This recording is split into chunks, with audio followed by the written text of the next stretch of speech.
Presidenti i Ukrainës Volodymyr Zelensky ka deklaruar se Vladimir Putin e ka nisur tashme luftën e tretë botërore dhe se ai duhet të ndalet me çdo kusht.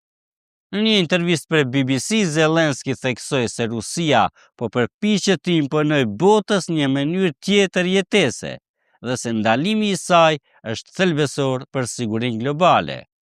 Ai thekson se ndalimi i Putinit sot nuk është vetëm fitore për Ukrainën, por për të gjithë botën, duke paralajmëruar se ambicjet e Kremlinit nuk ndalen vetëm në kufijtë e Ukrainës. Deklaratat e tij vijnë në një moment kur presidenti amerikan Donald Trump ka kërkuar që Ukraina të ulet shpejt në tryezën e negociatave për armëpushim.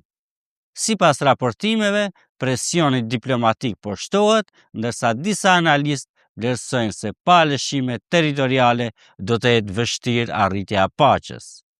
Megjithatë, Zelensky mbetet i vendosur.